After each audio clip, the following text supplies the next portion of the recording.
성경 말씀 같이 보시겠습니다. 오늘 말씀은 누가복음 10장 21절, 22절 두 절 말씀입니다. 이훈주 목사님 말씀 전해 주시겠습니다. 명절 동안 즐거우셨습니까? 행복하셨어요? 화면하신 분 있네. 우리가 이제 인사할 때마다 안녕하십니까? 평안하십니까? 우리의 관심은 늘 우리가 살아가면서 우리의 삶이 얼마나 기쁘고 즐겁고 행복했나? 그런데 관심이 많습니다. 그래서 명절을 지나서도 우리가 이런 인사를 드리게 됩니다. 그러나 우리가 대부분은 그러한 기쁨과 즐거움의 근원을 어디서 찾습니까? 우리 육신적인 조건들, 건강하고 돈이 많아서 맛있는 거 먹고 좋은데 여행 가고 충분히 쉬고 하는 그러한 곳에서 찾습니다. 그런데 우리가 지난주에 살펴봤던 게 무엇이었습니까? 예수님께서 말씀하시는 우리의 기쁨과 즐거움의 근원을 삼아야 되는 것은 우리의 육신적인 삶의 조건이 아니라 우리가 구원받았다는 우리의 신분이 하나님의 자녀가 되었다는 거기서 찾아야 된다고 말씀을 드렸습니다. 근데 사실 생각해보면은 그 우리의 기쁨의 근원을 우리가 받은 구원, 하나님의 자녀가 되었다는 우리의 신분의 정체성을 생각함으로써 우리의 구원의 근원을 삼는 것 자체도 쉽지가 않아요. 근데 오늘 드릴 하나님의 말씀, 예수님이 하신 이 본문의 말씀은 그 차원을 훨씬 넘어서는 우리의 기쁨과 즐거움의 근원에 대해서 얘기하고 있습니다. 그러니까 우리가 흔히 생각하는 건, 그래도 우리의 즐거움의 기쁨의 근원을 우리가 받은 구원 생각하면 굉장히 고차원적이고 신앙적이고 숭고하게 들려요. 그런데 지금 예수님의 오늘 본문의 말씀은 그것조차도 아니다! 그래요. 지난주에 우리가 봤던 본문 중에서 제자들이 막 그 사역을 하고 기쁘게 돌아왔잖아요. 막 귀신도 내쫓고 병도 고치고 신나서 오니까 예수님께서 얘들아, 그것으로 기뻐하지 말고 너희들이 하나님 나라의 이름이 기록되면서 기뻐하라. 그 얘기는 예수님 당신도 그런 것으로 기뻐한다는 걸 원하신다는 얘기예요. 근데 오늘 본문을 보면은 그 차원을 넘어선 기쁨의 근원이 있다는 것을 보게 됩니다. 오늘 20절을 봅시다. 21절. 뭐라고 나옵니까? 그때 예수께서 성령으로 기뻐하며 이르시되 천지의 주제이신 아버지여, 이것을 지혜롭고 슬기 있는 자들에게는 숨기시고 어린아들에게는 나타내심을 감사하나이다. 옳소이다. 이렇게 된 것이 아버지의 뜻이니라. 자, 잘 봐보세요. 지금 예수님께서 성령으로 기뻐하신다. 이게 원문상의 뜻은 그냥 우리가 말한 조금의 기쁨이 아니라 거의 황홀경에 빠지는, 몸이 그냥 펄쩍펄쩍 뛸 정도로 기뻐한다는 그 표현이에요, 단어가. 그러니까 성경에 예수님이 기뻐하신다는 표현이 복음서에 의외로 많지가 않습니다. 슬퍼하고 우시고 이런 표현이 많지, 기뻐하신다는 표현이 많지 않은데, 그 가운데서도 누가복음 10장 21절에서 성령으로 기뻐한다는 얘기 뭐냐면 삼위일체 하나님 간에 있어서 같이 일어나는 기쁨을 말하는 건데, 이 기쁨의 정도가 어느 정도냐? 황홀경. 그 기쁨의 정도가 황홀경에 빠져가지고 펄떡펄떡 뛸 정도로 아주 강력한 기쁨이다, 그 얘기예요. 그런데 이 기쁨의 원인이 뭡니까? 뭐라고 나왔어요, 여기요? 제자들이 구원받은 거, 제가 그 소그룹 자료에다가 객관시로 내놨습니다. 그거 보셨어요, 혹시? 객관식 처음 봤죠? 자료 중에. 객관식을 낸다는 얘기는 항상 헷갈릴 때 객관시로 내요. 문항이 다 헷갈리는 거예요. 그게 다 답인 것 같고. 실제로 세 문항 다 답입니다. 첫 번째, 이게 뭐라고 써놨어요? 제자들이 구원받은 거. 이거 예수님이 지난번에 얘기했던 거예요. 너희들이 구원받으러 기뻐하라. 분명히 예수님은 그것으로 기뻐하셨다는 게 사실이에요. 근데 오늘 본문을 보면 더 강력한 성령으로 하는 기쁨은 제자들이 구원받은 기쁨이 나와 있지 않아요. 일단 뭐가 나와 있죠? 여기서 말하는 그때라는 건 뭡니까? 그때라는 건 이거 배경이 뭐죠? 예수님께서 70인 제자들을 선교 사역으로 보내시고 그 선교 사역을 성공적으로 마치고 돌아와서 그 복을 하고 제자들과 기뻐하고 있는 이때에 그런단 말이에요. 그 배경이 제자들이 예수님의 이름으로 하나님의 나라가 가까이 왔다는 선교를 마치고 돌아온 그때를 말하는 거예요. 그러니까 하나님의 나라가 가까이 왔다. 그 중심에 예수 그리스도가 있다. 이런 걸 제자들이 전파한 그때입니다. 그러면은 예수님은 그 사실 자체에 기뻐해야 될 텐데 여기 보면 뭐라고 나오죠? 예수님이 이것이라는 게 뭡니까? 자, 적은 범위로는 제자들이 하나님의 나라가 왔다고 전파하고 그것 때문에 사역이 성공한 것들, 제자들은 믿고 또 그것 때문에 하나님의 나라가 전파된 이런 것들, 하나님의 진리가 계시가 열려진 것들, 이것들을 뭐라고요? 지혜롭고 슬기있는 자들에게 숨기시고 어린아이들에게는 나타내심을 뭐한다? 감사하나이다. 그러니까 지금 예수님께서 감사하시고 기뻐하시는 이유는 뭐냐면은 우리가 인간이 구원받은 그 자체가 아니라 더 차원을 높여서 어디에 있다? 이것을, 그 구원의 계시를, 진리를 하나님이 나타내심을 지혜 있고 슬기로운 자들에게는 숨기시고 어린 아이와 같은 자들에게는 나타내심에 대한 감사와 기뻐합니다. 그 얘기 보면 이렇게 나와 있잖아요. 그렇죠? 두 번째, 예수님께 기뻐하시는 건 우리가 받은 구원보다 더 기뻐하는 거는 그 구원의 진리를 슬기로운 자들에게 숨기시고 어린 아이와 자들에게 나타내신 거.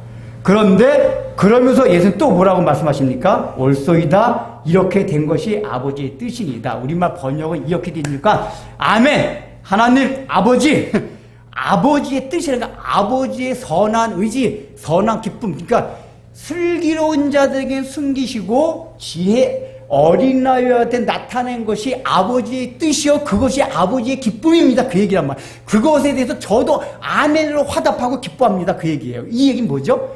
마지막에 궁극적으로 예수님이 기뻐하신 더 궁극적인 이유는 뭐냐? 슬기로운 자에게 숨기시고 지혜로운 어린아이와 같은 자에 나타내신 구원의 방식, 구원의 원리, 그것이 하나님의 뜻이요 그 하나님의 뜻이 이루어진 것 때문에 예수님이 더 기뻐하셨다 그 얘기예요. 이해되세요?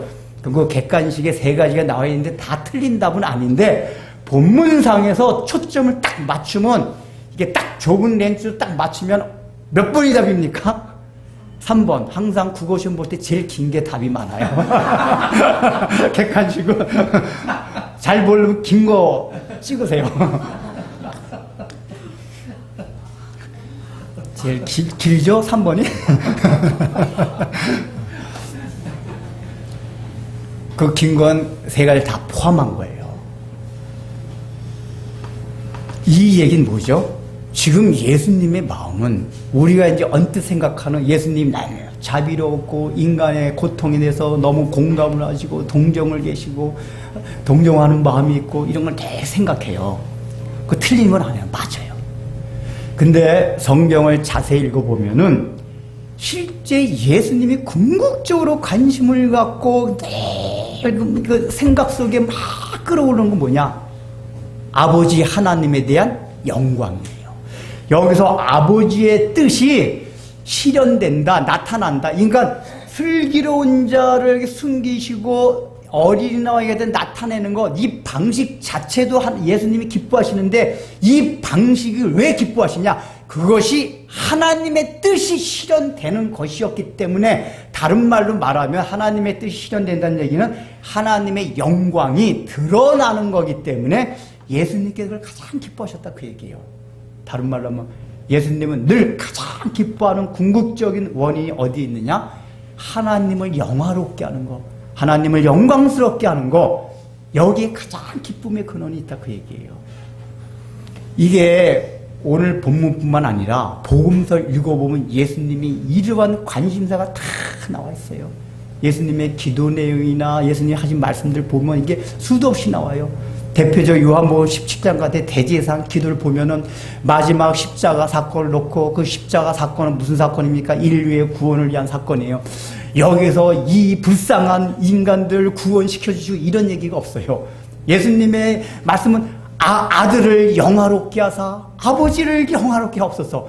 즉 십자가 사건에서 초점이 인간의 구원의 초점을 자꾸 예수님이 말씀하시는 게 아니고 그 십자가 사건을 통하여 아들을 영화롭게 하고 아버지를 영화롭게 없어서 예수님 온통 관심이 거기 있었어요. 우리는 이제 이렇게 듣기 시작하면 기분 나빠지기 시작합니다. 우리 인간은 늘 하나님 우리 얼마큼 사랑하셨는지 알아. 자비롭고 동정 어린 눈으로 부드러운 우리를 살펴보시고 이런 걸 원해요. 근데 이제 이렇게 나오기 시작하면 이제부터 뭔가 마음이 탁탁 뭐 갈고리가 생기기 시작합니다. 이건 이후에 좀 더 얘기할 텐데. 그리고 예수님 보십시오. 어릴 때부터 맹인이 된 사람이 있었어요. 그 당시에 유대인들은 늘 인과응보 사상이 있었기 때문에 저 사람은 태어날 때부터 맹인이 되었으니까 저 사람 태어날 때부터 무슨 죄를 졌나 아니면 부모의 죄인가 이런 생각 갖고 있었어요. 근데 예수님 뭐라고 말씀하셨죠? 이 사람이 맹인으로 태어난 것은 이 사람의 죄도 아니요 그 부모의 죄도 아니요 그 이유가 뭐라고요? 하나님의 영광을 나타내게 하십니다. 우리는 그 본문을 쓱 그냥 지나가지만 여러분이 잘 생각해 보면은 예수님의 공감력이 빵이에요. 일단은 타고 날 때부터 맹인이 될 사람은 이 사람이 이 어른이 되기까지 얼마나 많은 고통을 겪었겠어요.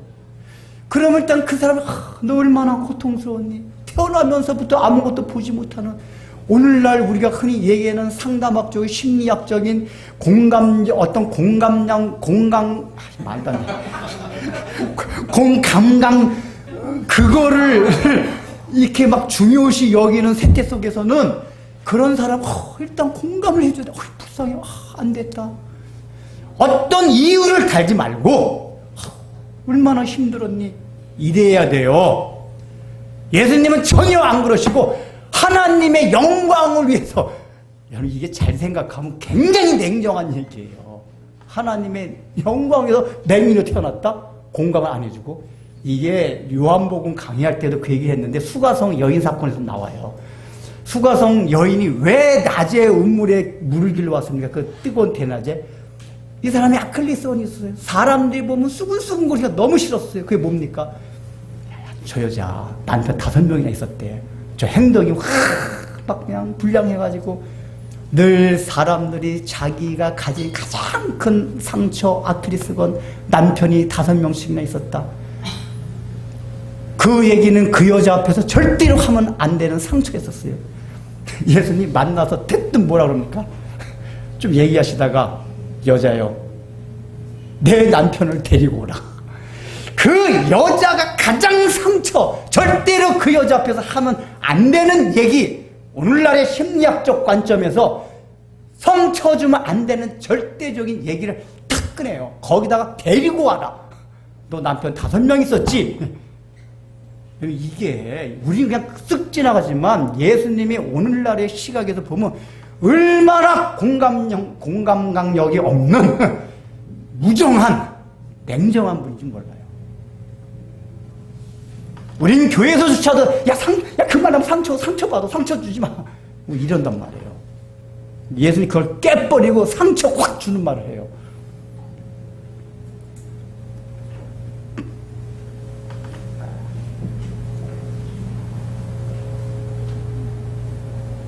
그 예수님의 언행을 보면은 깊이 복음서를 읽어보면 그런 내용들이 많아요.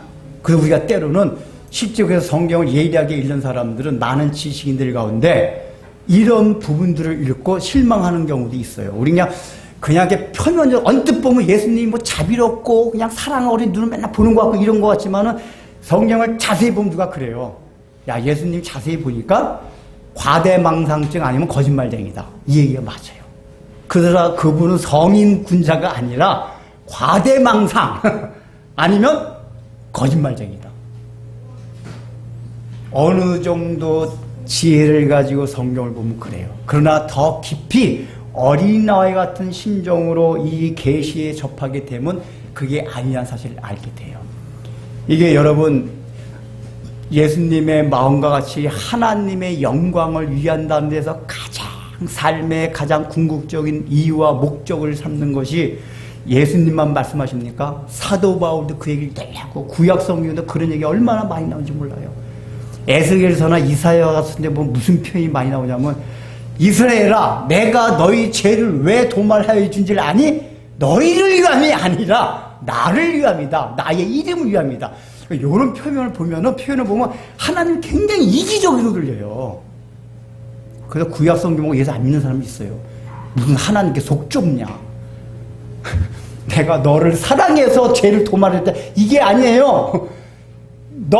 너를 위해서가 아니라 나의 이름을 위하여, 나의 영광을 위하여 너의 죄를 도말하였느니라. 바벨론 포로 가운데서 너희를 회복시킨 거는 너희 때문이 아니라 나를 위해서다. 이렇게 얘기하세요.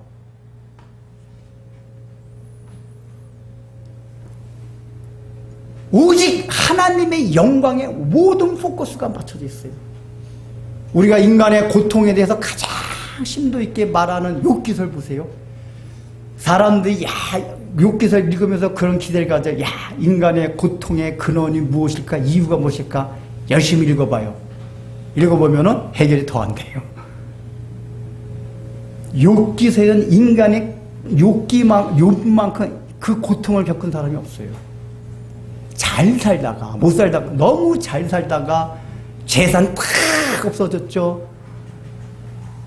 아들, 자식들 다 죽죠. 여러분, 이게, 여러분, 그냥 성경 그냥 읽어서 그러지, 지옥과 같은 고통이에요.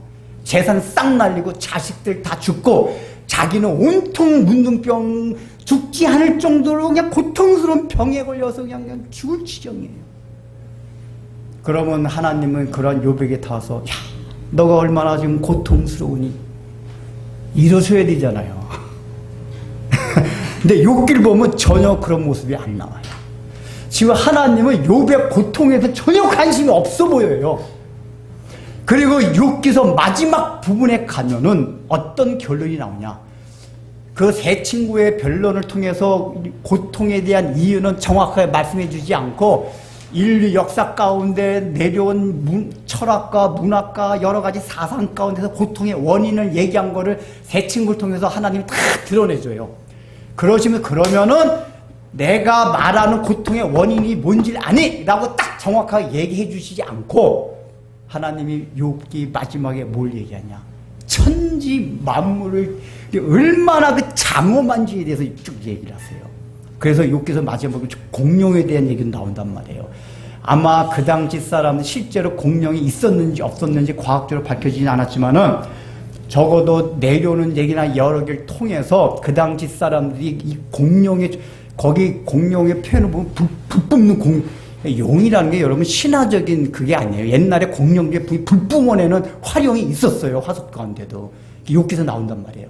그러니까 아마도 이 용이라는 게 모든 신화에 다 내려오는데 용이 굉장히 무서운 존재로 나오잖아요. 그 얘기는 뭐냐면 인류가 그 공룡을 접했거나 들었을 때 굉장히 두려운 존재로 느꼈던 게 그 공룡이란 말이에요. 욥기서에 그 얘기가 나와요. 이거 누가 만들었는지 아니? 너희들이 두려워 떠는 거? 그러면서 얘기를 하세요. 그러면서 뭐냐? 이 자연 만물도 이렇게 장엄하고 위험한데 너는 피조물에 지나지 않는 너가 어떻게 지금 너가 이 내가 지은 자연 만물만 보고도 이해 못하고 두려워 떠는데 나를 이해할 수 있겠느냐? 그러면서 끝내요. 이 얘기는 뭐죠? 너가 지금 고통을 당하고 있지만은 그 고통의 이면 속에 너는 이해하지 못하지만 피조물인 너는 이해하지 못하지만 창조자인 내가 생각하는 그게 있다 그 얘기예요. 그걸 알려주는 거예요. 여러분 근데 이런 하나님의 태도가 슬기롭고 지혜로운 자들에게 늘 걸림돌이 되어왔어요. 인류 역사 가운데. 그거 아세요?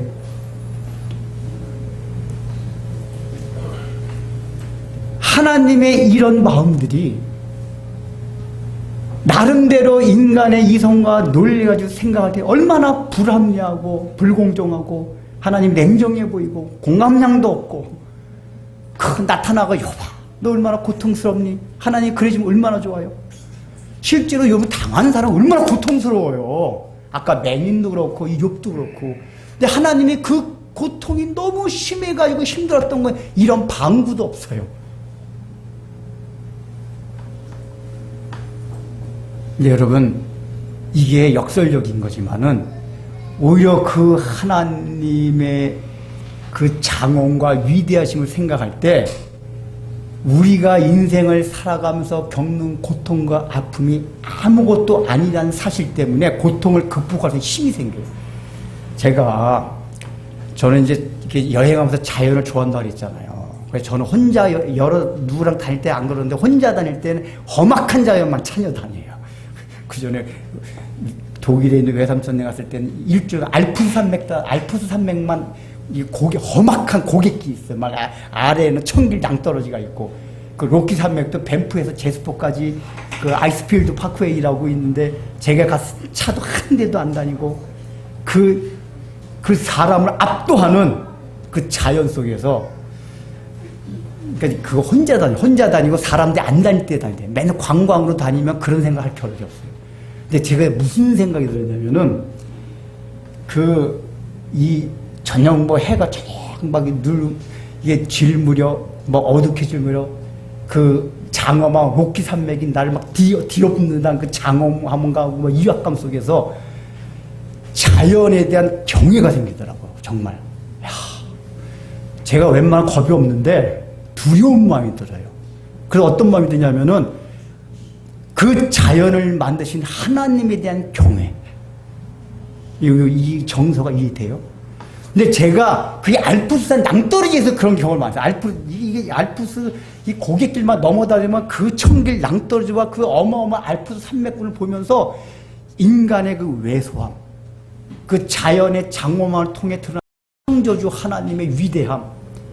근데 이제 이게 굉장히 강렬하게 오는데 그때 느껴진 정서가 똑같았어요. 알프스에서도 그렇고 로키에서도 그렇고 내가 인간이 살아가면서 일상에서 역사 가운데 겪었던 고통과 슬픔도 있잖아요.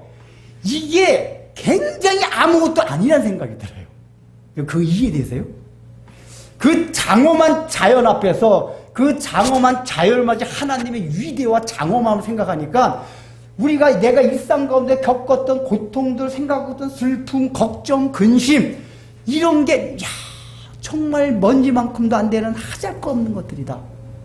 이런 정서가 물밀듯이 밀려더라고요.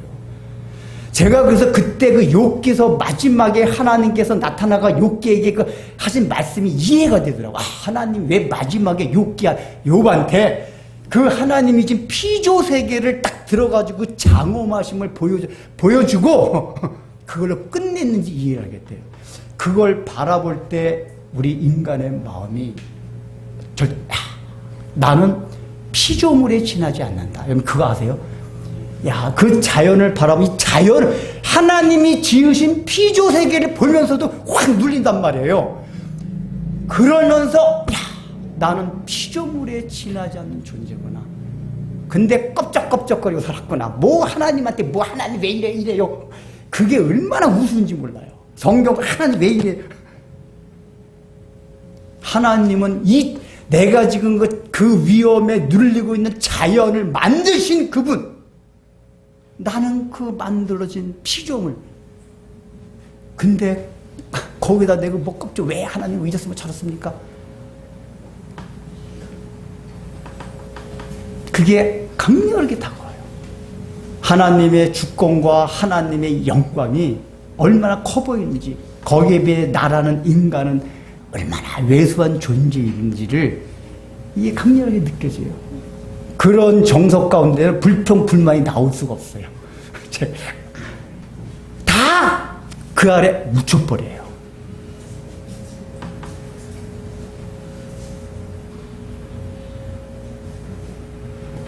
지금 이 성경에서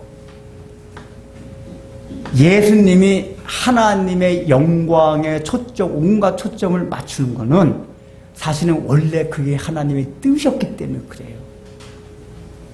이제 여기에서 좀 더 자세히 말하고 원래 이게 24절까지 이게 한 내용으로 이어지는 내용인데 시간이 너무 많이 걸려서 제가 22절까지만 하는 겁니다. 근데 이제 22절을 위해서 잠깐 이게 22절과 연결고를 잠깐 설명하고 다시 21절 넘어오기로 합니다. 일단은 21절의 내용은 뭐죠? 예수님이 기뻐하신 궁극적인 이유예요. 그 이유가 뭡니까? 하나님의 기뻐하신 뜻이 드러나는 거, 하나님의 영광이 드러나는 거, 그걸 예수님께서는 가장 기뻐하셨다 그 얘기예요. 그러면 22절의 내용은 뭐냐? 22절을 표면적으로 딱 보면은 22절과 아무 상관이 없어 보여. 자, 읽어볼까요? 시작. 내 아버지께서 모든 것을 내게 주셨으니 아들과 또 아들의 소원대로 계시를 받는 자 외에는 아버지가 누구인지 아는 자가 없나이다 하시고. 여러분, 이게 21절과 연결고리가 보입니까? 표면적으로 상관이 없어 보여요. 근데 이게 누가가 그냥 이렇게 붙여놓은 게 아니란 말이에요. 상관이 있는 거예요. 그 이거를 이어주는 연결고리가 뭐냐? 계시의 절차, 계시의 흐름이에요. 지금 21절에는 뭘 말해? 계시의 방식. 하나님이 인간에게 어떤 식으로 계시를 주신다? 지혜로운 자에게는 숨기시고 어린아이와 같은 자에게 그 계시를 나타내는 게 계시의 방식이에요. 원리예요. 그냥 하는 게 아니라. 그런데 22절은 뭐냐? 왜 하나님이 그러한 계시를 그렇게 어린아이와 같은 자에게만 나타내도록 하셨냐에 대한 심층적 설명이에요. 보충 설명이란 말이에요. 이게 내용이 22절의 내용만 따로 놓고 보면 무슨 내용이죠?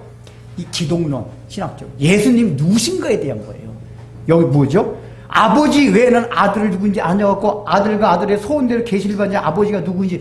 이게 뭐냐? 하나님, 예수님은 영원 전부터 아버지와 함께 있었던 아들이다 그 얘기예요. 하나님의 모든 정권을 가진 자가 예수님이다 그 얘기예요. 그러니까 뭐 예수님이 그냥 예수님은 하나님이 처음 만든 뛰어난 피조물이다, 예수님은 인간이다 하는 그런 모든 걸 뒤엎고 예수님은 영원 전부터 아버지와 함께 영광을 누렸고 함께 권세를 가지고 있던 아들이었다. 이게 가장 중요한 포인트예요. 그런데 이 내용만 보면 그런데 이게 21절과 무슨 상관이 있느냐? 아까 계시의 방식이 뭐라고 했습니까? 슬기로운 자에게 숨기시고 어린아이에게 나타내는 게 바로 예수님을 통해서 하나님이 당신을 나타내는 계시를 보여주시기 때문에 슬기로운 자는 더 하나님을 알 수가 없다 그 얘기예요. 이게 기독교 진리가 지혜로운 사람들한테 이해하기 어려운 가장 또 중요한 포인트가 뭐냐? 예수님이에요. 여러분, 우리가 그런 얘기 많이 하잖아요. 사람들이 의외로 신의 존재에 대한 건 어렴풋이 믿는 사람들이 있어요. 근데 꼭 왜 예수가 하나님이라, 그 유대인이 아니냐, 그냥 인간 아니냐, 그 예수를 왜 하나님이라 그러고 또 왜 꼭 예수를 믿어야만 구원받는다고 하느냐? 라는 의문과 걸림들이 굉장히 많아요. 이게 지혜롭고 슬기로운 특징이에요. 그러니까 기독교 진리를, 이게 하나님의 계시란 말이에요. 이게 사람들이 이해하기 어려운 점들이 많은데 특별히 그 중에서 가장 이해하기 어려운 게 예수 그리스도예요. 왜 예수님을 통해서만 하나님을 알 수가 있느냐? 여기 나오는 게 그거잖아요. 이 요한복음에서 얘기가 뭐죠?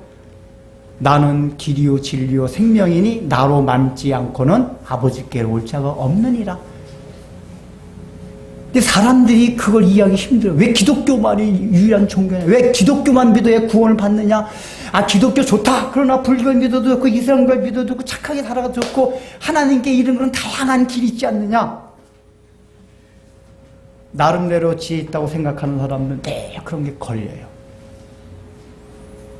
22절의 내용을 자세히 안 하고 21절과 연계되는 산성에서만 설명하자면은 그 내용이라 그 얘기예요.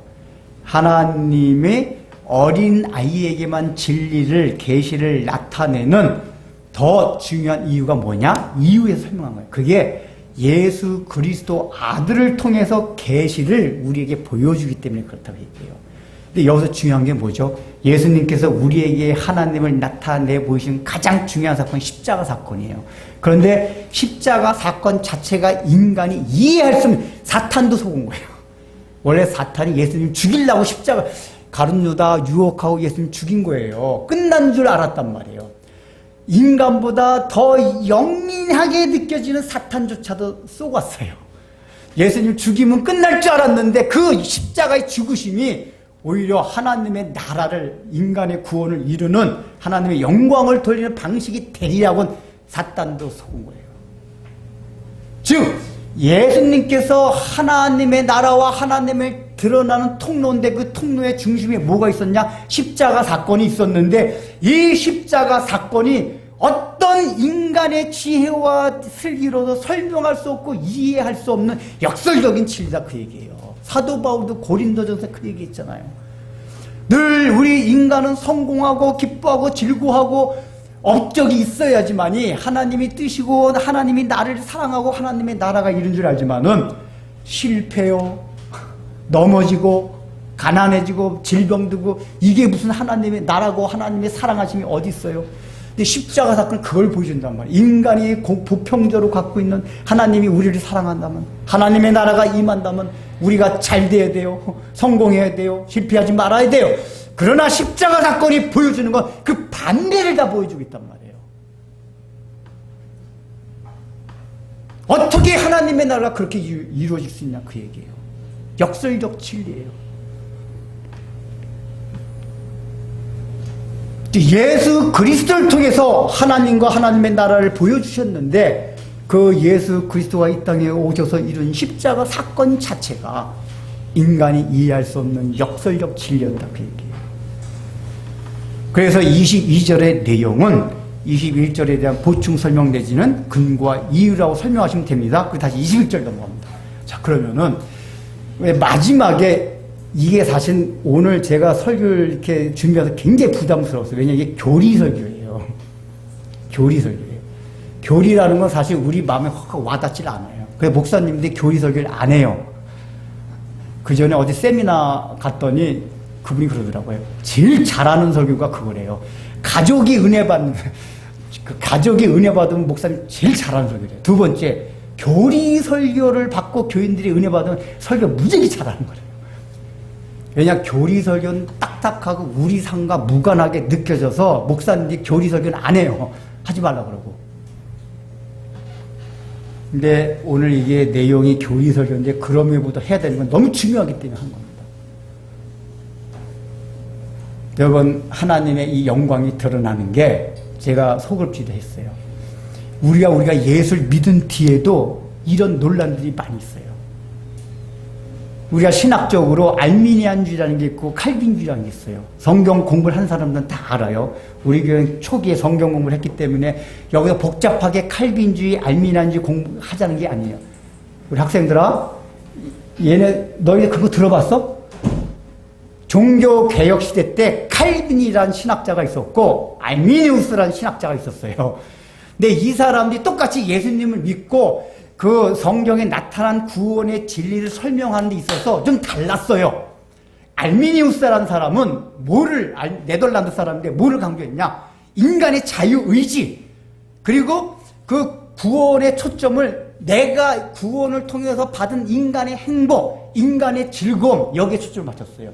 근데 칼빈이라는 신학자는 똑같이 구원을 얘기하는데 이제 하나님의 주권을 강조했어요.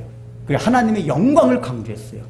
그래서 구원받은 사건도 칼빈 입장에서 우리가 구원받은 것 자체가 굉장히 중요한데 이게 왜 더 중요하냐? 우리가 구원받는 것이 하나님께 영광이 되는 것이기 때문에 그게 중요한 거다라고 칼빈은 얘기했어요. 그래서 우리 개혁주의, 칼빈주의에서는 늘 하나님의 영광과 하나님의 주권을 더 강조해요. 물론 둘 다 성경에 있는 얘기긴 해요. 아까 말했잖아요. 구원받은 걸 기뻐하는 걸 예수님이 기뻐하셨어요. 1번, 2번, 3번이 다 답이에요, 사실은. 그러나 더 궁극적으로 차원을 높여서 가다 보면은 예수님이 기뻐하시는 궁극적인 목적자 초점이 어디 있다고요? 하나님의 영광과 주권이 있다, 그 얘기예요. 그러니까 이게 칼빈이 내세운 주장을 따르는 걸 칼빈지, 그게 우리 장로교야. 그리고 알미니우스라는 신학자가 얘기한 주장을 따르는 걸 감리교가 그런 걸 따라요. 감리교가. 몰랐지, 얘들아? 어른들은 알겠지만, 그게 무조건 나쁘다고 말하는 게 아니에요. 그러나 더 근본적인, 본질적인 성경이 말하고자 하는 게 뭐 있나를 알아야 돼요. 그래서 종교개혁 시대 때 이 장로교, 칼빈주의 장로가 목사를 때 뭘 물어봤는지 아세요? 저도 그 질문에 놀랐는데, 당신이 목사로서 이제 하나님을 위하여 일할 때 그렇게 다 하고도 하나님이 지옥 보내면, 만약에 지옥을 보낸다 그럼에도 불구하고 당신은 하나님을 사랑하고 경외하며 목회를 계속 하겠느냐, 이런 질문을 했어요. 여러분 그 질문 앞에 보겠어요. 이게 뭐죠?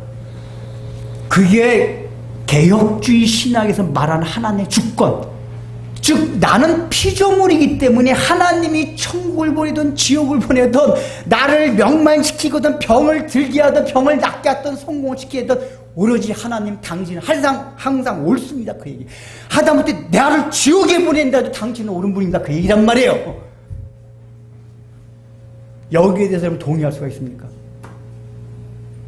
그러니까 알미니안주의 같이 인간의 행복의 기준을 두면 뭐야, 하나님이 그런 하나님, 나 그런 하나님 믿고 싶지 않아.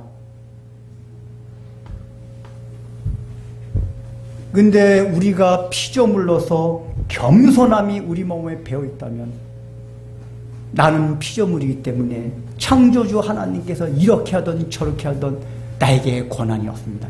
이게 겸손이고 어린아이와 같은 태도란 말이에요. 이 성경에서 말할 때 어린아이와 같다 하는 것이 약간 순진한 거기에 포커스가 있는 게 아니에요. 나의 생각과 나의 의견이 없는, 어린아이는 자기가 옳다고 하지 않아요. 늘 아버지가 옳아요. 어린아이, 그러니까 이 어린아이는 대여섯 살 차일들 말하는 게 아닙니다. 베이비 말하는 거, 베이비. 차일드만 돼도 자기 주장이 있어요, 이놈 새끼들이. 자기 신념, 자기 생각 탁탁 나와요. 고집이 있어요. 베이비 말해요. 베이비는 늘 아버지가 옳아요.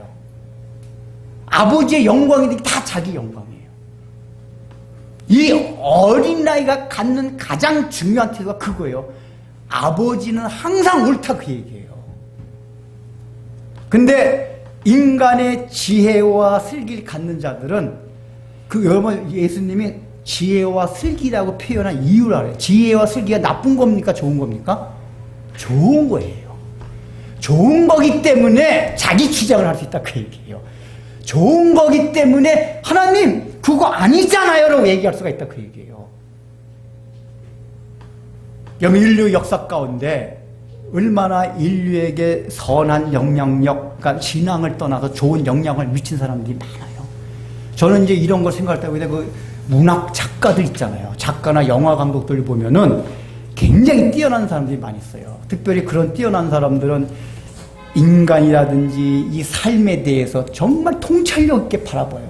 그 인간의 그 고통에 대한 것을 굉장히 심형 깊게 다 다가서 이해하고 공감하는 그런 가치와 사고들을 자신들의 작품 속에 드러내요. 근데 여러분 잘 생각해 봐요. 그렇게 훌륭한 작가에서 예수 믿는 사람이 듭니다. 잘 봐요. 뭐 제가 잘못 알고 있는 것이니 뭐 일일이 다 조사해 보진 않았는데, 적어도 제가 아는 한 노벨 문학상을 받거나 훌륭하게, 이게 우리가 그 작품을 보거나 그 드라마를 보거나 영화를 봤을 때 심금을 울리고 이게 뭔가 가슴이 짠한 엔터테인먼트 종류가 아닌 그런 작품들이 있어요. 근데 그런 작품을 쓴 작가들이 대부분 예수 믿었느냐? 거의 안 믿었어요. 왜 그런지 아세요? 그 사람들이 슬기와 지혜가 있기 때문이에요. 지금 이게 오늘날뿐만 아니라 역사 가운데 그게 늘 부딪혀왔던 문제예요. 이 계몽주의 시대 때도 그렇고 근대 시대도 계속 걸렸던 게 그거예요. 인간의 늘 신이라는 건 뭐냐면 인간의 이성과 논리적이고 인간의 아픔을 공감하는 모든 걸 막아내는 폭군과 같은 존재였어요. 그들이 성경을 아무리 봐도 그 가운데서 하나님이란 분이 인간의 이 고통과 슬픔과 아픔에 대해서 얼마나 연민의 정을 가지고 다가왔느냐, 그걸 발견을 못한 거예요.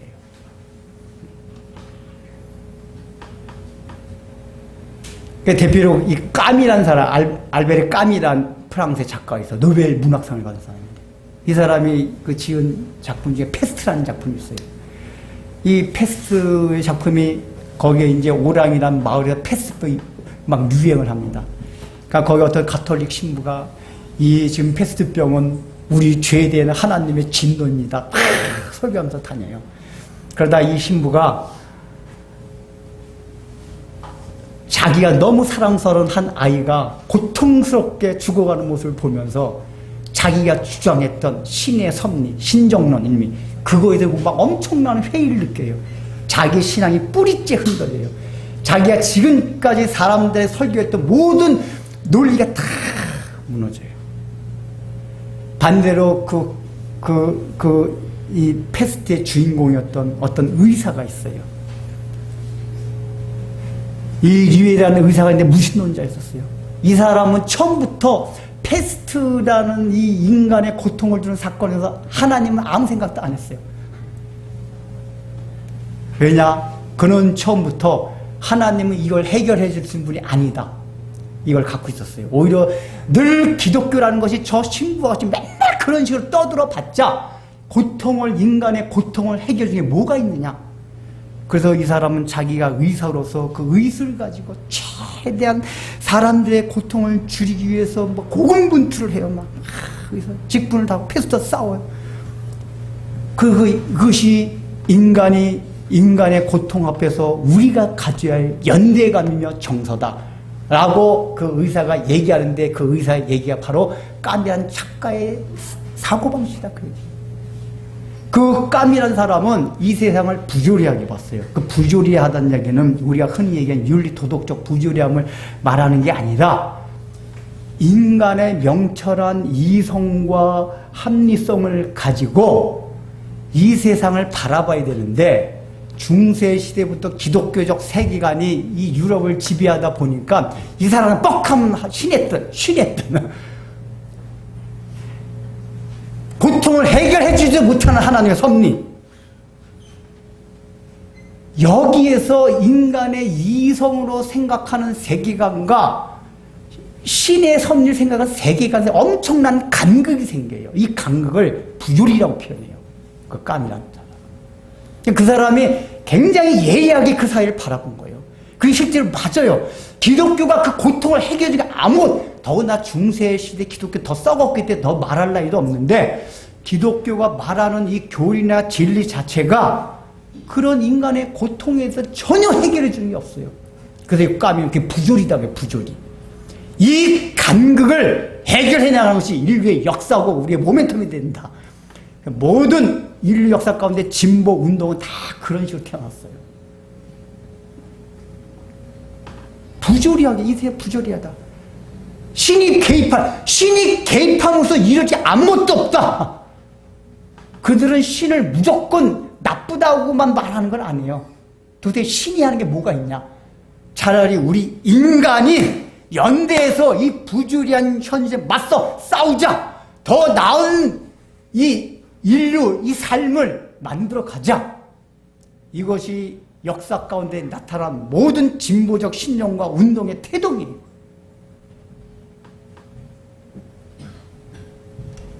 그래서 그들은 사랑을 말하고 정의를 말하고 화평 인권을 말하고 다 얘기해요. 하나님과 아무 상관없는 인권이고 사랑이고 정의예요. 왜냐? 본인들은 늘 지혜롭다고 생각하기 때문에, 슬기롭다고 생각하기 때문에. 예수님 당시에는 이 슬기 있는 자들이 직접적으로는 그 당시에 바리새인 종교 지도자를, 물론 다른 사람도 있었지만 그 사람들이 해당돼요. 그러니까 우리는 늘 성경 본문을 읽을 때 이런 본문을 읽으면 이건 그냥 바리새인들한테 해당되는 거야. 나하고는 상관없어. 그런 식으로 생각하지 말라 그랬죠. 항상 성경에 기록된 거는 그 당시의 사회와 문화 속에서 죄에 대한 걸 설명하고 그 죄의 뿌리가 시대와 사회가 변천해 갈수록 어떤 식으로 변형되어 오고 변해왔나를 늘 우리는 생각하고 고찰해야 된단 말이에요. 이 당시엔 바리새인들이, 우리 바리새인 하면 표리부동하고 막 이런 것만 생각해요. 하도 부정적인 인식이 강해서 그게 아니에요. 그 당시에 종교 지도자들 가운데도 그 사독파들, 제사장급들은 실제 탐욕도 있었고 종교를 정치적으로 막 이용하려고 권력을 했지만은 실제로 바리새인 가운데 깨끗한 사람 많았어요. 바리새파 사람들은. 그러나 이 사람들이 갖고 있던 건 뭐죠? 예수님이 장로의 유전이라는 얘기를 많이 해요. 비판을 해요. 근데 여러분, 제가 마태복음 강의하면서 그 얘기 많이 했죠. 장로의 유전이 오늘날 뭐라고 했습니까? 탈무드예요. 우리는 장로의 유전이니까 장로의 유전 부정적인 시각이 많아가지고 그 유대인데 장로의 유전 따로. 탈무드라니까요, 그게. 탈무드 나쁜 거예요? 안 나쁜 거예요. 탈무드가 왜 나빠요? 사람들이 인류의 지혜의 복이라 그래요, 탈무드를. 그게 왜 나빠요? 예수님이 비판하셨어요, 근데 그거를. 그 당시엔 장로의 유전이지만은 그게 뭐냐, 인간들이 나름대로 생각해서 그 하나님의 섭리와 주권에 대해서 이해할 수 있는 것들을 인간의 이성과 논리로서 생각하고자 하는 모든 시도들, 이게 탈무드고 장로들의 유전이고 바리새인에 오르고 역사 시대를 계속 오면서 혁명을 일으키고 인류의 삶은 좀 더 나은 삶으로 이끌고자 했던 모든 현명하다고 생각하던 인류에 오르란 말이에요. 제가 지난 시간에는 보수주의라고 하는 사람을 비판했는데 오늘 진보주의자를 비판합니다. 대개 이런 경우는 진보주의적 세계관을 가진 사람한테 많이 나타나는 오류들이에요. 왜냐? 표면상으로 볼 때 진보주의적 세계관을 가진 사람이 더 정의로워요. 더 사랑을 강조해요. 더 인권을 강조해요. 그러고 보니까 늘 옳다고 생각해요. 자신이 지혜롭다고 생각하기 때문에 하나님의 방식에 대한 거부감이 강해요. 그래서 아까 얘기했듯이 문학가들이 되게 진보적 세계관 가진 사람이 많아요. 저도 그런 거 보면서 굉장히 너무 훌륭해요. 사실은 그게 훌륭한데 왜 이 사람들이 복음을 거절하는가? 그게 뭐예요? 지혜롭기 때문에 그래요. 자기 나름대로 정의, 사랑, 인권, 평화, 뭔가 인간의 신과 인간의 신념과 이념을 가지고 이 세상을 천국같이 만들 있을 것 같아요. 아니에요. 성경을 그걸 얘기하지 않아요. 그 여러분, 내가 늘 얘기해요. 교회 안에서 자꾸만 뭐 정치, 진보, 보수가 얘기하지 말라고. 제가 어떤 게 그렇게 얘기해요. 그냥 중국집 가서 짬뽕 먹냐, 짜장면 먹냐 생각. 여러분, 짬뽕 먹냐. 너 왜 짬뽕 먹어? 그럽니까? 짬뽕 먹어. 나 짜장면 먹을게. 왜냐하면은 정치적인 이념, 물론 우리 삶에 영향을 주어서 중요하다 생각하긴 하지만 하나님 관점에서 보면은 짜장면, 짬뽕과 똑같아요. 중요한 거 아니에요. 그래서 교회 안에서는 정치적, 너 그쪽, 너 진보당 지지, 나는 보수당 지지하는데 아무렇지도 않게 어울릴 수 있는데 교회에 왜 그거 다 중요하지 않기 때문에. 왜냐? 마찬가지로 보수도 마찬가지예요. 보수는 동성애 같은 거, 그게 여러분 성경적 가치라서 그 정치적 인연 가진 사람들이 아니에요. 그냥 자기네가 생각하기 때문에 그게 옳기 때문에 하는 거예요. 하나님과 아무 상관없어요. 그들이 뭐 하나님의 영광, 보수든 진보든 하나님의 영광을 위하는 거 아무것도 없어요. 자기네 신념에 옳기 때문에 하는 거란 말이에요. 하나님과 상관이 없어요. 짬뽕 짜장면이. 교회 안에서 마음껏 진보당 칭찬, 보수당 칭찬해 주세요. 서로. 아무것도 아니에요. 그거는 우리가 보기에 인간의 삶에 지대한 영향을 미치는 것 같지만 하나님 나라의 관점에서 보면 그거나 저나 똑같아요. 그러나 오늘 본문 자체는 어떻게 보면 그런 인연과 신념 이런 거에 있어서는 비교적 우리가 흔히 생각한 진보적 사관, 진보적 세계관을 가진 사람들이 빠질 수 있는 오류이 그거예요. 제가 바리새인 얘기할 때 어떤 때는 바리새인이 보수주의가 갖는 위선적인 이율배반을 비판하는데 오늘은 바리새인의 그러한 점이 아니고 자기가 지혜롭다고 생각하는 그 의식,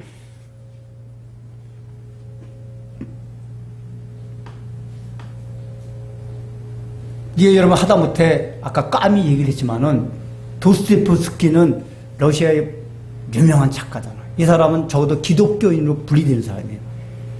물론 저는 그 사람과 안 살아봤기 때문에 신앙이 얼마나 좋은지 나쁜지 몰라요. 이 사람이 지은 소설 중에 카라마조프가의 형제들, 우리 학생들 그거 아니? 그거 문학시험에 나와? 그래야지 얘들 공부하지. 도스토옙스키. 어쨌든 기독교인이었거든요. 근데 이 카라마조프, 그러니까 가장 그 뛰어난 문학가들 정말 이 삶을 바라보고 그래서 우리 목사들도 문학가들 이게 그런 걸 읽고 그런 영화를 볼 필요가 있어요. 왜냐 인간의 삶에 대해서 그분들만큼 예리하고 통찰력 있게 보질 못해요. 아 인간의 삶이 이런 거구나. 해석은 다르겠지만. 근데 이게 도스토옙스키 카라마조프 형제가 내용이 뭐냐? 그 주인공이 이제 카라마조프예요. 이 사람 무신론자예요. 근데 자기 동생 알로샤가 있습니다. 걔한테 하는 얘기 있어요. 야, 너가 믿는 그 하나님이 말하고 하나님만은 하나님의 나라가 있잖아. 근데 너가 믿는 그 하나님이 그 하나님의 나라를 건설하기 위해서 완성하기 위해서 천국을 세우기 위해서 우리가 사는 이 땅 가운데서 한 명이라도 고통을 당하고 신음하는 사람이 있다면 나는 그 하나님 들어가지 않겠다라고 얘기를 해요. 이 카라마조프라는 사람이. 이거는 그 작품 안에서 그 사람 얘기지만은 말도 안 돼. 도스토옙스키의 생각이에요.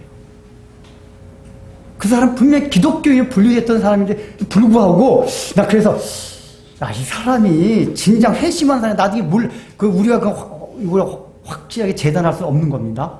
근데 적어도 도스토옙스키는 까미같이 아예 무신론자가 아니라 기독교인임에도 불구하고 하나님의 신정론, 왜 하나님이 선하시다면 이 땅에 있는 인간에게 이런 슬픔과 고통을 허용하시느냐, 그거에 대한 이해를 하지 못한 거예요.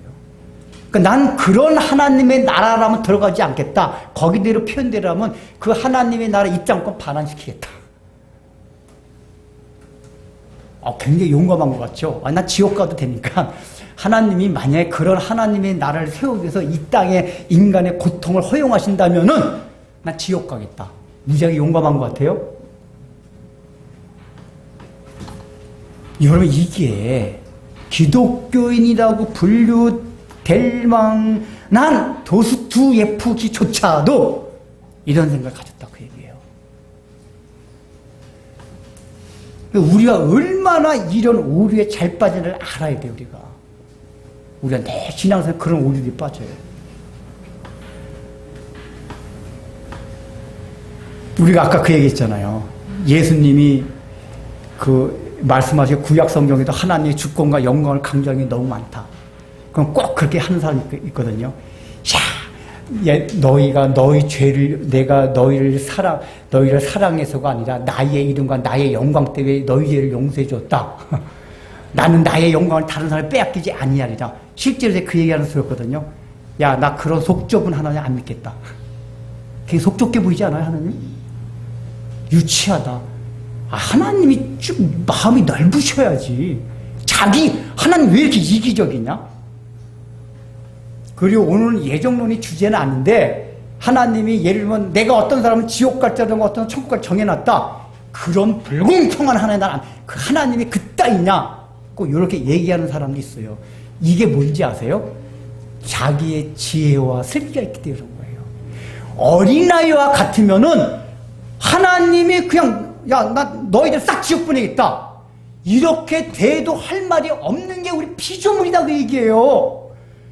우리 모두를, 어떤 사람을 구원시키는 것도 아니고 우리 모두 싹 지옥 보낸다 해도 창조주 하나님이 그런 자기가, 여러분, 내가 로봇 만들어 놓고 막 폐차자 막 다 부숴놓고 다 부숴가지고 저 폐차장 보내면 저는 나쁜 놈 새끼 그럽니까?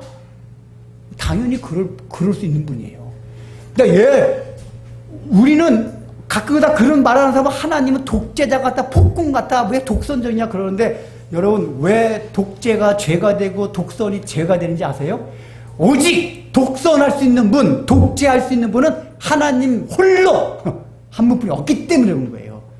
하나님 한 분만 독재할 수 있고, 한 분만 독선할 수 있고, 한 분만 왕이시기 때문에 인간 누구도, 피조물 누구도 자기가 독재라 할 수 없고 자기가 권세자라고 할 수 없고 독선을 할 수 없다. 우리 그 원리를 알아야 돼요. 근데 그걸 가지고 하나님 독선적이고, 그래 나가 창조자기 때 홀로 홀로 선하신 분이에요. 여러분, 이 원리를 굉장히 마음에 자각을 해야 돼. 안 그러면은 굉장히 신앙 회의가 듭니다. 제가 그전에도 얘기했지만 제 성향이 굉장히 뭐 표현은 일일이 안 하는데 인간의 그 고통, 아픔 이런 걸 많이 생각하는 스타일이에요. 제가 어느 정도냐면은 어릴 때 싸움 잘했습니다. 아, 여러분 믿지 않겠지만은 제가 싸움 힘 셌어요. 근데 제가 그 장난도 심해 그래서 애들이랑 싸우는데 절대로 저는 주먹으로 안 쳤어요. 왜냐? 때리면 아플까 봐. 때리면 얼마나 고통스러울까. 그래서 이게 내 생각에 넘겨뜨려놓고 야, 너 까부지 마. 너 나한테 졌지. 이래요, 저는 항상. 그러니까 저는 때리는 것조차도 그 사람이 그 사람 고통스러워 아파할까 못 때려요. 그래서 이제 슈바츠 좋아한 날 있잖아요. 슈바츠와 저랑 똑같아요. 근데 저의 이러한 성향이 나중에 제가 학창시절 청년 때 얼마나 신앙에 고민을 많이 했는지 몰라요. 그러니까 어릴 땐 몰랐는데 성경을 제법 조금 보기 시작하니까 그런 것도 들어오기 시작하는 거예요. 신학적인 깊이까지는 모르고 성경을 좀 자세하게 보다 보니까 야, 하나님이 참 잔인하시네. 아, 하나님 너무 독선적이시네. 그러니까 저의 원래 그런 성향, 그러니까 인간의 고통에 대해서 유난히 다른 사람보다 더 마음 아픈 성향이 있는 저에게는 성경이 나타나는 그 하나님이 걸렸어요. 그게 저의 지혜였단 말이에요. 왜냐? 여러분, 고통스러운 거에 동정하는 건 좋은 거란 말이에요. 좋은 가치예요. 나쁜 게 아니에요. 그렇기 때문에 그게 인간의 지혜와 슬기가 된다 그 얘기예요. 나쁜 거면 사람들이 지혜와 슬기를 삼지 않아요. 그래서 제가 얼마나 신학서적을 많이 읽었나 몰라요. 하나님을 안 믿을 수는 없고 이해는 안 되고 오죽하면 저는 칼빈의 기독교 강론 학창체 다 읽었습니다. 그냥 존 머레이가 교수가서 막 구속론, 막 칼빈의 기독교 강연 막 닥치는 데 다 읽었어요. 그게 학구적 욕구보다도 저의 그런 이게 막 해결이 안 되는 거.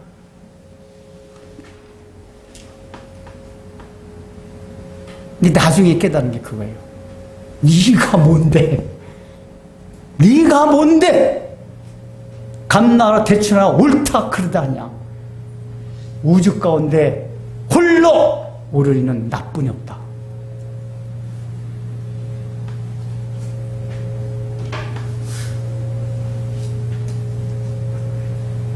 그걸 깨닫고 나니까 이제 성경에 이해 안 되는 거, 여러분 유 목사님 다 이해되리라고 생각하지 안 그래요? 저도 이해 안 되는 것들이 있어요. 그럼에도 불구하고 이제 아무렇지도 않아요. 왜냐? 피조물인 내가 이해 못하는 거지. 하나님은 오르시고 선하시고 깊은 분이기 때문에 내가 모르는 거예요.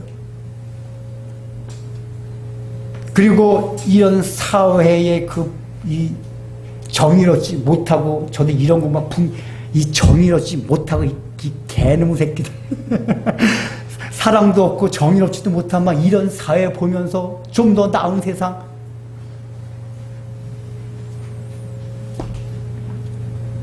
저는 제가 예수를 믿었기 때문에 이게 실제로 보수적 가치를 많이 지녔는데 만약 예수를 처음부터 안 믿었으면 진보적 가치를 지녔을 것 같아요. 이게 제 성향상 보면 사랑, 정의 이런 걸 좋아하다 보니까. 근데 제가 성경 읽다 그러면서 그런 것 자체가 얼마나 웃긴 줄 알게 됐어요. 네가 정의, 사랑, 인권, 화평 웃기네. 네가 사랑이 있어?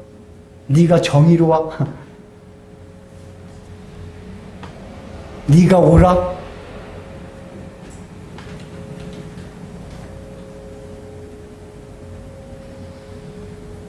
우리가 하나님의 주권과 영광을 강조할 때에 그거에 대해서 막 갈고리가 생겨 불만이 생겨 무슨 하나님이 그러냐, 이것 자체가 뭘 반증하는 거냐?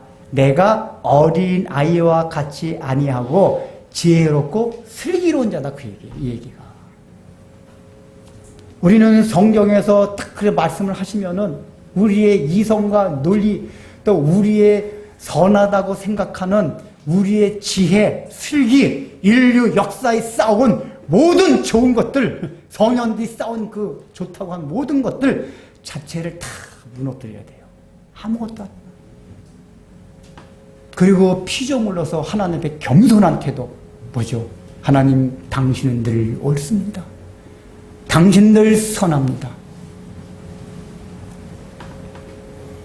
그러면 마지막으로 실제로 이게 유익한 점이 뭐죠? 하나님의 주권과 모든 우리의 성경의 초점은 하나님의 영광을 드러내고 하나님의 주권을 드러내는 데 있어요. 여러분, 우리한 이러한 사고방식이 우리의 마음과 삶에 박히면 어떤 유익이 있습니까? 제가 아까 설명을 드렸잖아요. 로키 산맥과 알프스 산맥 가운데서 그 하나님의 자연을 보면서 하나님의 장엄함을 깨닫게 면서 피조물인 나의 존재가 얼마나 미미한지를, 그때 근심 걱정이 다 사라지더라니까요. 이해되세요? 이게 하나님의 주권과 장엄함을 생각하면 우주 가운데 별만 봐요. 우리가 이 땅을 살아가면서 겪는 고통, 아픔, 슬픔, 근심, 걱정, 이게 별거 아니라게 느껴져요. 그리고 늘 하나님의 주권을 바라보다 보니까 나는 이해하지 못하지만, 당장 이해는 못하지만 당신은 늘 옳기 때문에 즐거운 건 아니죠. 우리가 슬픔과 고통을 당하는데 어떻게 즐거워요? 그러나 그 고통과 슬픔을 극복할 수 있는 힘이 생겨요. 안 그러면 왜 나한테는 이르리 와? 난 태어날부터 왜 맹인이었나? 그리고 하나님은 여기다 공감도 안 해주시네. 얼마나 그래, 너 얼마나 힘들었니? 이런 것도 없이 하나님의 영광을 위해서 그랬다. 이렇게 해서 여기 사람 미치고 팔딱질이래요. 근데 내가 그걸 딱 받아들일 때, 그렇구나, 내가 날 때부터 맹인이 된 게 하나님의 영광을 위했다. 그 하나님의 주권을 내가 받아들이게 되면은 눈이 안 띄어서 답답함은 있지만 하나님을 원망하거나 또 나의 삶의 그 상황에서 불평불만을 안 하게 돼요. 그걸 극복해 나가요. 그러다 보면 어떻게 되죠? 예수님께서 눈을 뜨게 해준다, 그 얘기예요. 오늘 본문을 통해서 우리는 우리가 받은 구원의 기쁨도 생각해야 되나? 그러나 우리가 받은, 왜 구원을 받았습니까, 여러분들이? 여러분, 예수 믿었죠? 구원 받았죠? 하나님의 자녀가 되었습니다. 이것 자체도 기쁘고 즐거운 일이에요. 세상적인 조건을 가지고 기뻐하는 사람들보다 우리는 더 고차원적인 사람들이에요. 그러나 여기에만 머무르는 것이 아니라 우리는 우리의 눈을 이제는, 이 방식을 지혜로운 자에게 숨기시고 어린 나이와 같이 겸손한 우리에게 허락됐다는 그 하나님 나라의 원리 방식에 대해서 생각하란 말이에요. 여러분, 이 방식을 생각하는 것 자체도 인생을 살아가는 신앙생활을 하는 재미가 있어요. 더 나가서 이것이 하나님의 영광과 주권을 위하는 것이다. 여기에 대해 포커스를 맞춰보세요. 나의 삶의 초점을 내가 받은 구원, 내가 왜 구원을 받았나? 잘 먹고 잘 살기 위해서 구원받는 게 아니라 그 얘기예요. 뭐를 위해서 구원받았다? 하나님의 영광을 위해서. 그러니까 원래 시간 관계상 다 말할 수 없는데, 실제적으로 우리가 하나님의 영광과 주권을 생각하고 하나님의 독선적이고 독재같이 하는 말씀도 있잖아요. 내가 너네 때문에 한 게 아니라 나의 영광을 위해서 한 거다, 그러잖아요. 근데 여러분, 하나님의 영광을 드러내는 게 뭐죠? 하나님의 성품과 하나님의 속성이 드러나는 거예요. 근데 삼위일체 하나님과 있어 가장 본질적인 하나님의 성품과 속성이 뭐냐? 사랑과 자비와 겸손이다, 그 얘기예요. 순종이다, 그 얘기예요. 그래서 실제적으로 하나님의 영광을 추구하다 보면은 하나님 스스로도 그래. 그 영광을 위해서 표현을 하는데, 그 영광을 드러낸다는 게 실제적으로 하나님의 언행 가운데, 인류 역사 가운데 나타나는 형태는 뭐냐? 우리를 사랑하고 자비롭게 바라보시고 용서해 주시고 예수님과 같이 그 지위를 동등하게 여기저기 이 땅에 내려오셔서 낮은 자같이 겸손하게 되시는, 그걸로 된다, 그 얘기예요. 그게 하나님의 영광을 드러낸 거라면, 하나님의 성품과 속성을 드러낸 거예요, 사실은. 우리들도 사실은 하나님의 영광과 그걸 위해 살게 되면은 예수님과 같이 그러한 삶을 살아가게 될 줄 주의로 축원합니다. 하나님 안에서 감사와 기쁨과 겸손을 잊지 않고 하나님의 뜻 따라 살기를 다짐하며 하나님 앞에 헌금을 드립니다. 헌금의 의미와 헌금의 자리를 기억하며 우리에게 하나님의 자비를 더하여 주시옵소서. 예수님의 이름으로 기도드립니다. 아멘.